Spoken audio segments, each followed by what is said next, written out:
Welcome, wrestling fans. Welcome to Curtain Jerkin. As always, I am your host, Jacob Grondy, reporting for the Main Event Marks YouTube channel. You can also check me out on Spotify.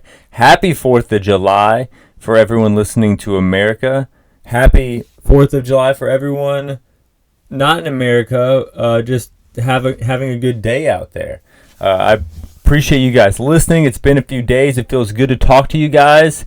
I bet I feel better than Trench right now. Trench, AEW superstar, tatted to the gills, never had a match, was a part of the Mogul Embassy, and then all of a sudden wasn't a part of the Mogul Embassy. I don't really know why. Trench is interesting to me, not because I was at all interested in him wrestling, but the fact that he came in. I never, usually when you come into AEW, you kind of have a little bit of a background in wrestling, or you have some way to get into wrestling, involved in wrestling. He just kind of appeared. No one knew too much about him. He had the presence, he had the look of someone who would be, good in wrestling. And then all of a sudden he disappeared, even quicker than his buddy Parker Boudreaux. And he didn't ever wrestle, which I think I said. Sorry, I'm just losing myself in the idea of him, the idea of Trench. And then he was gone, 0-0 record in AEW. What did this man do in his past to have him come in and then leave so quickly? How bad was he at wrestling? How could you? Why didn't you figure this out prior to putting him on the screen? But he's gone to AEW. I don't think he'll ever. Maybe he'll wrestle again. Who knows? Maybe he'll be at a WrestleCade signing autographs. Trench. Let's see it.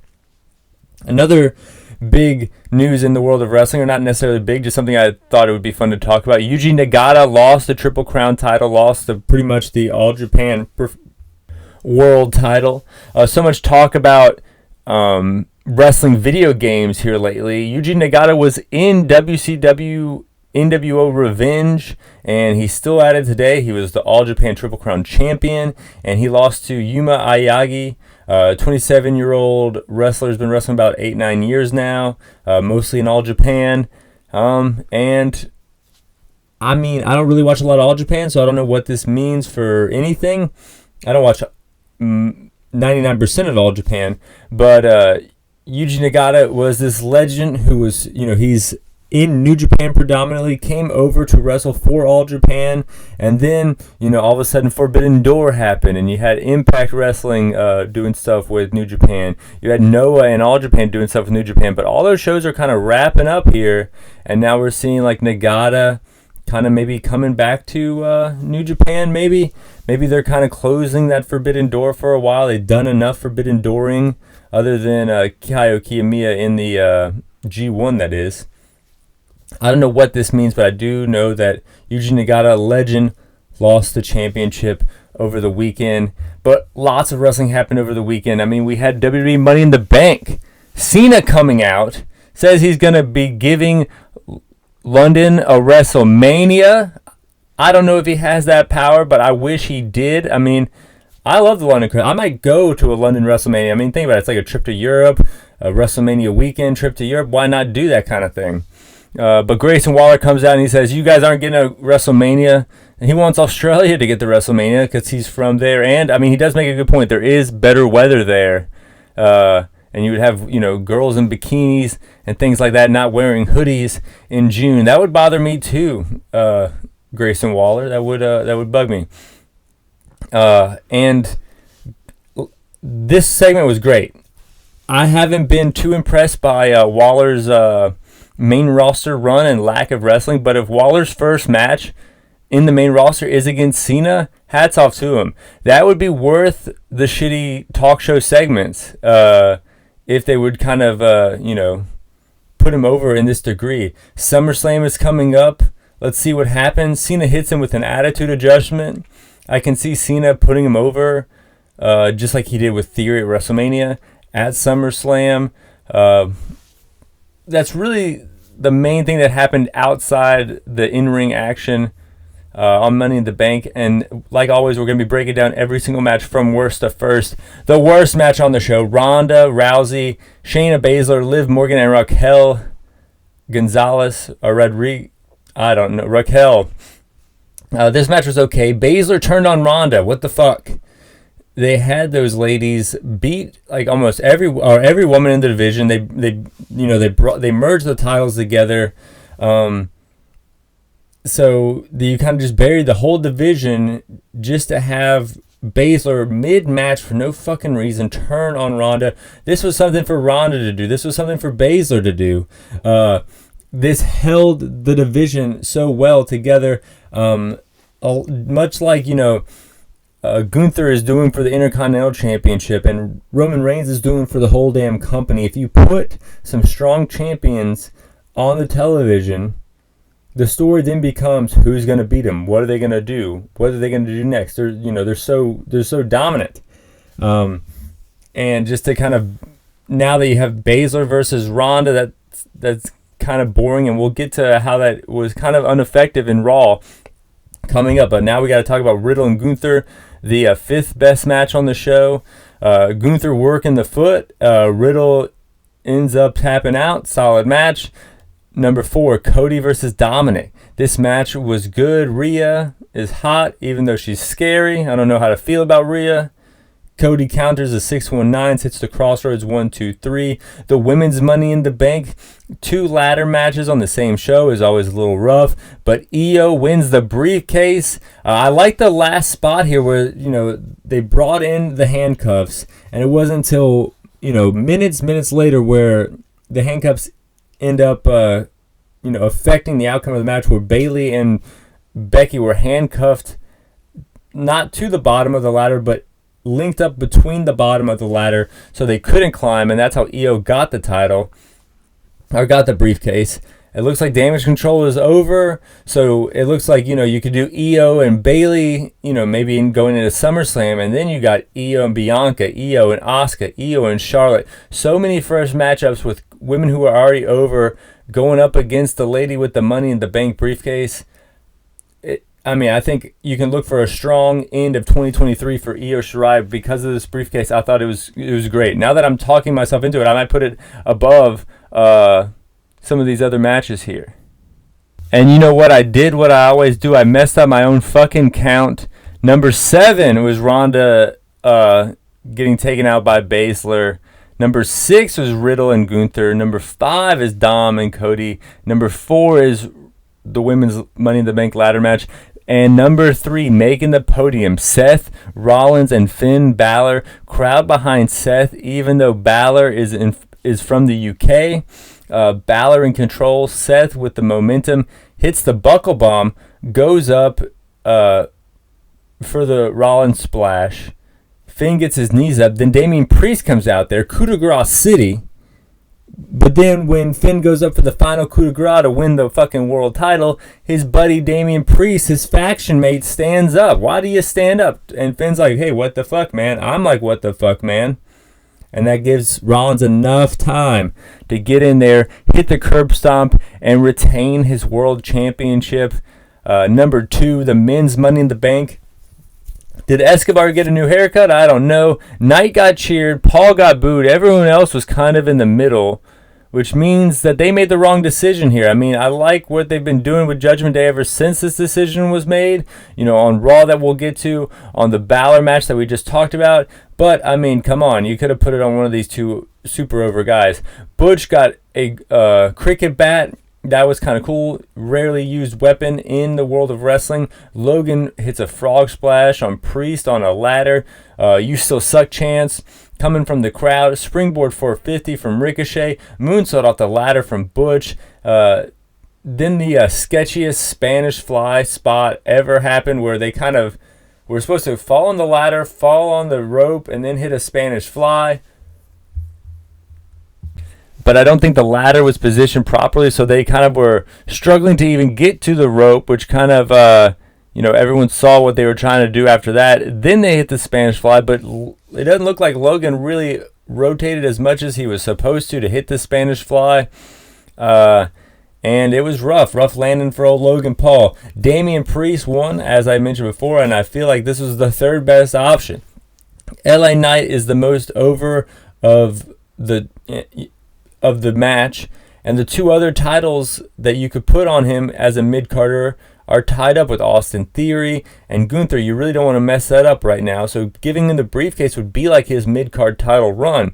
Then you also have Logan Paul, who could have had the mainstream crossover appeal, bringing fans in to watch him cash in. He could announce on his podcast, hey, I'm going to cash in on Seth Rollins because he's getting attacked by Damian Priest on Monday Night Raw. He could set it up to where you could get a huge number. And plus, you got Logan Paul here. Royal Rumble took an L. Rollins at Mania took an L. Roman in Saudi Arabia took an L. And now Money in the Bank, he took an L.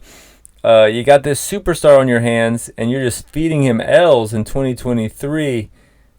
I don't think that's the best way to go about it. I know he's just, a celebrity. I shouldn't care this much, but you got a star on your hands.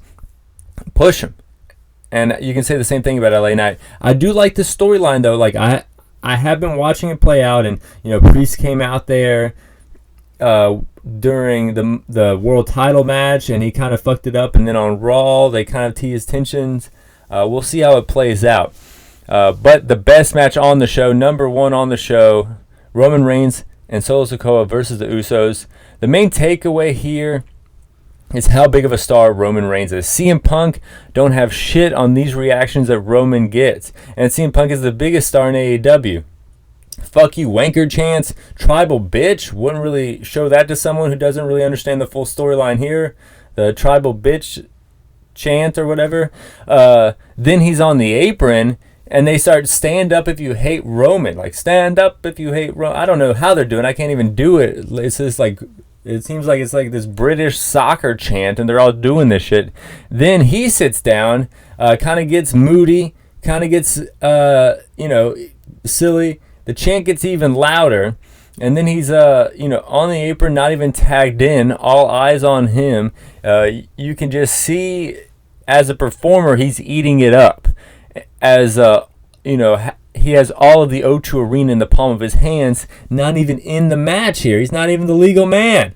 Another great spot was, the ref bump, and then they could count, past 3. Shit, they even counted past the whole pin. One of the Usos even got up from the pin even occurring, and they were counting to 10, 11, 12. Solo lays out Jimmy. But then Solo tries to lay him out on the announcer's desk. Jimmy moves. Solo gets laid out on the announcer's desk. Every time I see that spot, it reminds me of the Cena Umaga match at Royal Rumble. It warms my heart here. Knowing his fallen family member and everything. But let me get back to the match here. Super kicks. Spear 1-2. Jay kicks out. Super kick City 1-2. Roman kicks out the Usos. 1-2-3. Sorry, excuse me. Jey Uso pins.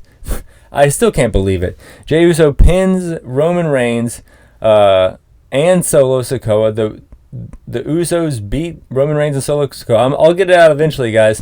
This is Roman's first loss since 2019. And I think they're going to go into SummerSlam. And I think Roman isn't even going to defend all 3 of his titles. Any of his titles. I think they're gonna run this match back. They're gonna have Rollins, and I don't know who you're gonna have Rollins versus. Maybe Finn again. I don't know what you could really do at SummerSlam in Detroit as far as the main title picture. I do know you can do Cena and Waller. You can do Logan Paul and Ricochet.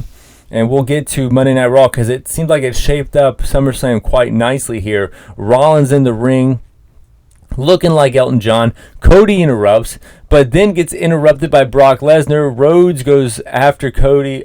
Rhodes goes after Brock. Lesnar slams him in the guardrails, but then they get in the ring, and he hits a crossroads to Brock Lesnar. Judgment Day is out there. Priest with the briefcase. Dom wants a shot at Rollins. Seth thinks it's a trap, but he goes anyways. And we got ourselves a main event. But before that, we have Priest versus Nakamura. crowd behind Nakamura, misses the Kinshasa, lariat from Priest, South of Heaven, 1, 2, 3. The Mr. Money in the Bank wins the match. We had Nakamura wrestle a Judgment Day member. Then we had Natty Neidhart wrestle a Judgment Day member, Rhea Ripley. Natty just earned several Guinness Books of World Records with her long tenured career in WWE, like most appearances on Raw by a woman, most appearances at a house show by a woman, all kinds of things. Is really cool. Frog splash from Mommy. Natty gets a boot up. Will we see a new champ? Sharpshooter? Will we see a new champ? Rhea bleeding from the mouth? No, we will not see a new champ. Of course not. It's Rhea Ripley, 1, 2, 3. Rhea even attacks Natty after the bell, which I thought that's fine. I mean, Natty's attacking her before the match. She can attack her after the match. But the new tag champions, Liv Morgan and Raquel Gonzalez, weren't happy. They chased her off. They chased her off to the back. When she was in the back, Io Shirai was back there holding up her briefcase, Mrs. Money in the Bank, setting up the new Money in the Bank winners quite nicely here throughout this whole Raw, I thought. Going into the main event, Dom versus Rollins, Baltimore singing along. Rhea pushes Rollins off the top. Dom hits a frog splash. Rollins gets in control again, but Priest just bluntly cheats and causes Dom the match. I know they're teasing the Money in the Bank spot here, but I hate just blatant cheating. You're missing the pop of getting caught cheating by the ref here every time you do something like that. Seth fights on, though, like Dom, kind of hitting Rollins with the briefcase, even though he's being attacked by, even though Rollins is being attacked by Judgment Day, he's still fighting on, is what I'm saying to you guys. Dom hits Rollins with the briefcase. Priest wants to cash it in, but then Finn attacks Seth, and Finn attacks Seth, causing Seth to fall into Priest, knocking him off the apron. They start bickering. Dom tries to help as much as he can, but his bitch ass gets taken out with a pedigree as Rollins runs away with the title. It looks like there's tension in the Judgment Day. I don't want the Judgment Day to break up. I like the Judgment Day, but I want to see how this plays out here. I didn't like Damian Priest with the Money in the Bank championship, or the Money in the Bank briefcase, but it looks like from the championship match at Money in the Bank and Raw, this is good TV. Will the tension of who's going to have the world title in Judgment Day break up what Judgment Day has going on? I don't know. We'll have to tune in week to week and see, or you could just listen to this podcast. Speaking of Money in the Bank mistakes, though, Ronda and Baszler. Baszler comes out. They start jaw-jacking with Ronda. Baszler was the one who attacked Ronda, but getting cheered here on Raw because Ronda does not have the respect from the fan base, from the WWE unit base. A lot of it's her fault and what she's said in statements in the past, and her lack of ability to get good enough for the push she's been given. Unlike Logan Paul, unlike Bad Bunny, she's a celebrity who just couldn't get the job done here, and she kind of resented the fans, and the fans resent her for it. But in storyline here, it's all fucked up. Baszler attacks Ronda, and she gets cheered, and then she attacks Ronda again and gets even more cheered. What the fuck is going on here? This little storyline fucked up the whole division, and then we went into it. We had a gauntlet match. Candice LeRae teaming with Indy Hartwell. Indy Hartwell's debut on Raw, even though she's been called up for months. Going up against Green and DeVille. Green and DeVille eliminate them quick. Nikki Cross and Emma up next. Another makeshift team here. Nikki checking on Candice LeRae for some reason, and that's how DeVille and Green get the victory again. Chance and Carter in the ring. Chance gets double bounced off the bottom rope. In a trampoline where you double bounce somebody? They were both springboarding off the bottom rope, and it looks like she got double bounced. She slipped a little bit. She recovered nicely. Hurricane Rana off the top from Chance later on in the match. Green and DeVille beat them too. So we have Green and DeVille versus Raquel and Liv. Ronda and Baszler were the tent poles in this division. The shot in the arm this division needed. Strong champions make a strong division. Like I said before, look at Gunther, look at Roman Reigns, and you took away those strong champions to have them feud with each other. And that's all fucked up because no one really likes Ronda. So you had Ronda as a heel champion in the tag division, a division she could run and stay out of the more marquee main event divisions. This was perfect for her. This was perfect. And you just threw that to the wayside. Maybe you're going to do Ronda and Rhea, but even that, but you made Ronda face in the whole storyline. So I don't know. Another tag team that could help the division that's not in the division is Trish and Zoe Starks. They were bickering with Becky because Becky broke her face.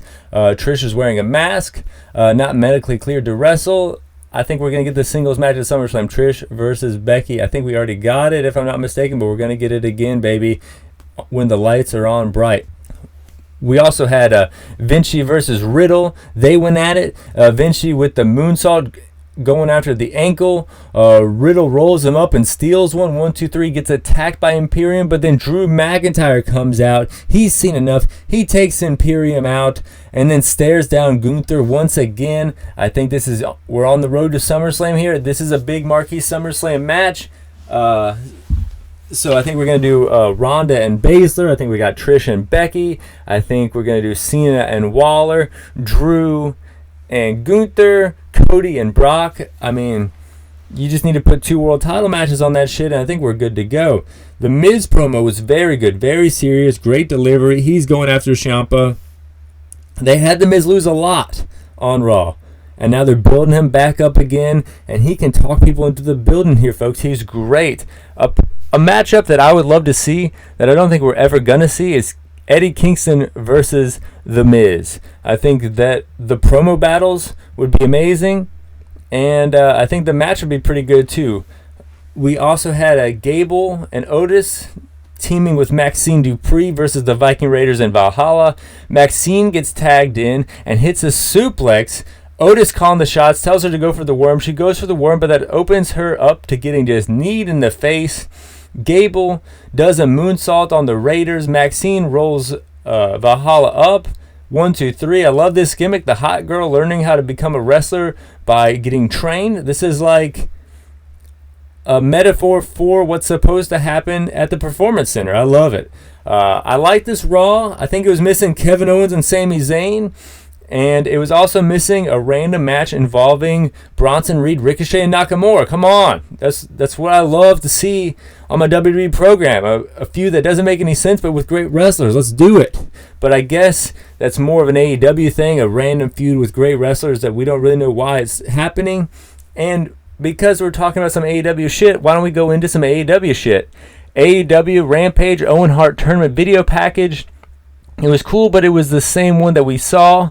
So that's why I liked when we went to Collision. We had the Owen Hart Tournament video package with new promos featuring old school ROH clips. I don't really like what Tony Khan is doing with Ring of Honor, but incorporating the old school footage into AEW programming is really cool, and I'm glad Tony bought it because of that.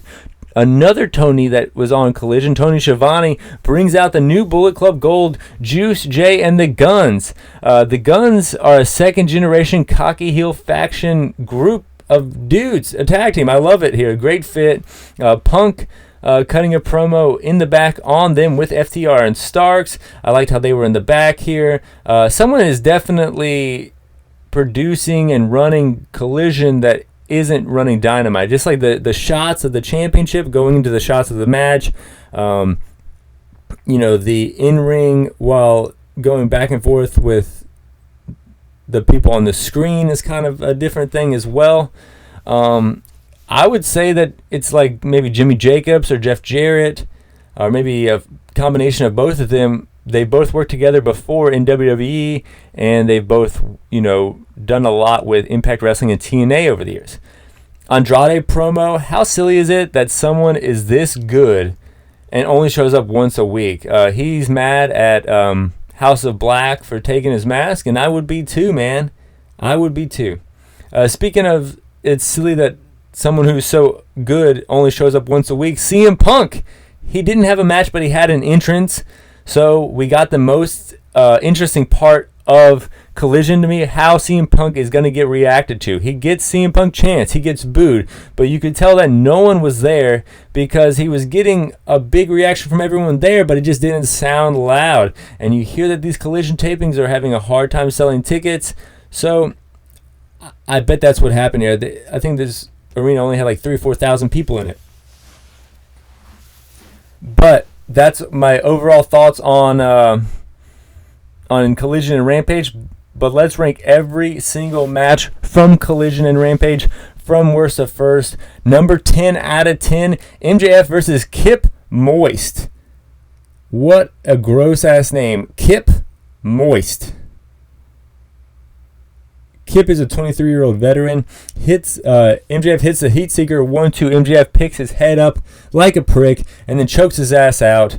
More on this later. Number 9, Miro and Anthony Henry. You gotta love Anthony Henry. Cut his teeth in the Carolinas. Now he's on AEW television internationally in Canada. Huge superplexes from Miro, just tossing him around. Anthony fires back with some strikes. Game over. Anthony Henry taps out. Number 8, Blade with Butcher versus Sean Spears. Sean Spears making his way onto AEW television. I think he's got immigration issues or whatever because he's now appearing in. He's from Canada, only appearing on shows in Canada. I don't really know how that works. I did like that he called out Christian Cage. I should have put that in the notes here. I must have skipped it, but Christian Cage is hilarious on Collision. You know, holding the TNT title, saying that he's the TNT champion when it's clearly Luchasaurus. Great heat. But going back to the match that Sean Spears had with Blade, Spears popping his glutes, giving the crowd something to chant 10 about, I guess. I don't know what the hell's going on here. Butcher gets involved. Spear hits the C4. 1, 2, 3. Sean Spears gets the victory. Number 7, a match from Collision. Lady Frost versus Chris Statlander. Stoked for Lady Frost to be on TV. Big Michinoku driver. Statlander 1, 2. Springboard 1, 2. Statlander kicks out. Big pile driver 1, 2, 3. Stat wins. I heard Orange Cassidy call her Stat. I thought that was cool, so I'm going to do that now. I'm calling her Stat now. Number 6, Taya Valkyrie versus Hikaru Shida. The main event of Rampage. Taya in control. Shida not giving up. Elbow by Shida. 1, 2. No. Double knee strike. 1, 2. Shida kicks out. Road to Valhalla. Reversed roll up. 1, 2, 3. Hikaru Shida gets the victory. Number 5, cracking the halfway point. Matt Hardy and Brother Zay with Ethan Page. Jeff Hardy nowhere to be seen versus QT Marshall and John Morrison. Harley singing QTV down to ringside. This was hilariously cheesy ring entrance. Johnny TV, not John Morrison. Johnny TV's debut in AEW here on a match at Rampage. That ain't looking good for Johnny TV, but I think he's cool, just cashing a paycheck, traveling the world with his wife, Taya Valkyrie. Zay in trouble. Hardy with the hot tag. Zay launches himself. Hardy doesn't move out the way in time when he kind of was supposed to. Split leg corkscrew moonsault from Johnny. 1, 2, 3. Ethan Page stops them from jumping their opponents. Numbers game. Anthony Bowens comes out and helps him out. Max Caster could not be there because I think he got whatever Adam Cole got. So he's sick, but then that doesn't stop Anthony Bowens from chasing out the bad guys, keeping QTV at bay. Number 4, the Mount Rushmore of matches this week in AEW Rampage and Collision. MJF versus Ethan Page. After beating old Kip Moist, MJF does an open challenge, and Steve Brown, a heavy-set 20-year-old veteran, comes out. Ethan Page able to outwalk him, walks right past him, and cuts a promo on his career. Goes into being from the area Collision was filmed at. Talks about his dad instilling work ethic in him. And MJF gets called out for being a bare minimum bitch, is what Ethan Page says. I like the idea of the guys bringing up the fact that MJF barely wrestles. I mean, guys like Brock and The Rock were getting called out for years by the fans for being like part-timers, and people didn't really like seeing that. So now that you can incorporate that into someone's, story arc is good. So it initially, put your champion like in a storyline that makes him look like a star, but also gets him heat. MJF goes after the leg in the match, chop blocking Ethan. Ethan Page fires back, goes up top, 1-2.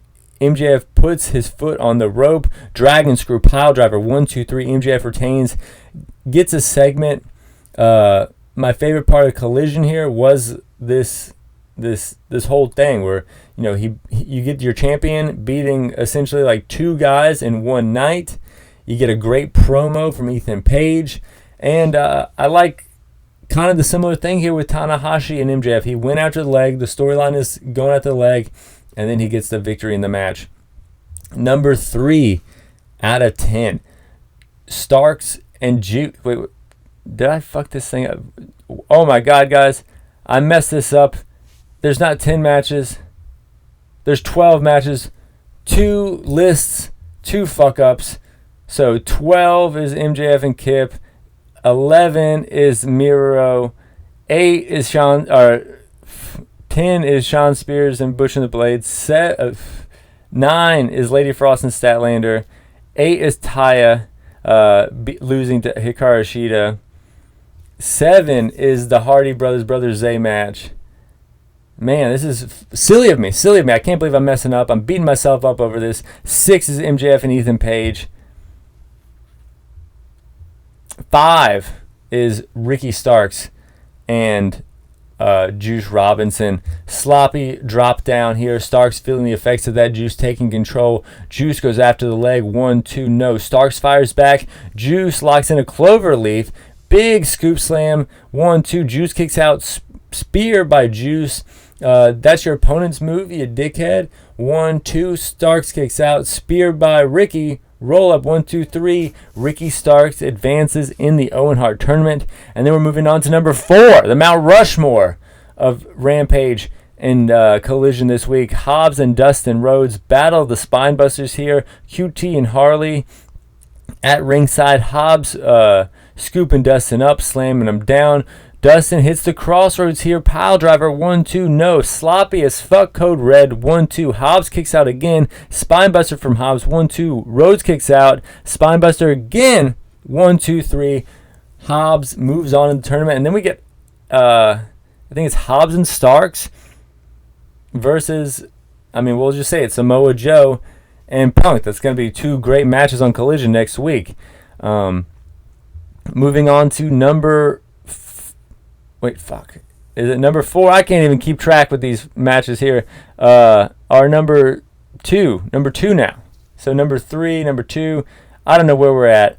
We're just going to go over these matches now. I'm fucking up my whole gimmick here. And it's upsetting me. But what didn't upset me is Claudio versus Commander. ROH title match on AEW Rampage. I would usually complain about that. I thought this was a brand split here.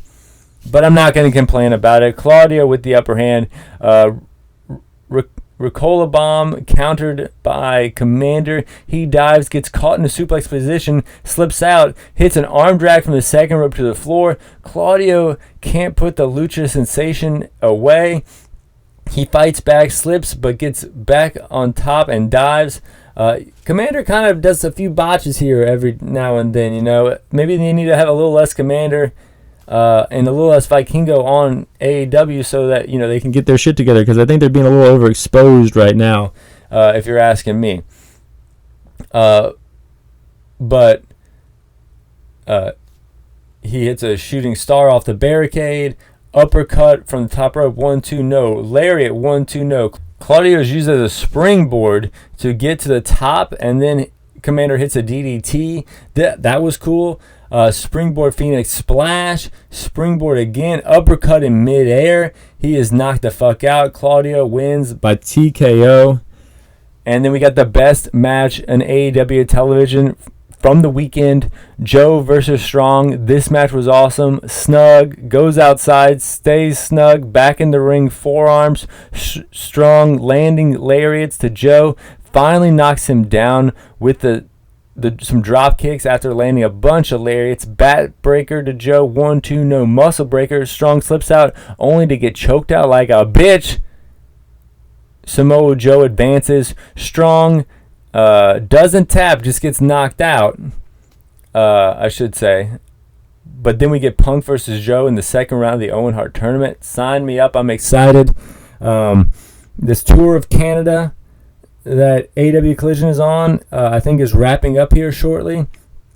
But Samoa Joe versus CM Punk that's a big match for anyone who's been following CM Punk's careers. I remember, I would get ROH VHSs, not even DVDs at one point, of Samoa Joe and CM Punk not wrestling each other, but on different shows. I remember Samoa Joe was the champion when I first started finding out about Ring of Honor, and then Raven versus CM Punk was this big blood feud, the dog collar match in Chicago, and now here he is over 20 years later, or maybe around 20 years later. These guys are still going at it, this time on television. Pretty fucking cool. I'm rambling here. I've watched a lot of wrestling. Happy 4th of July. Fly high. I'm out.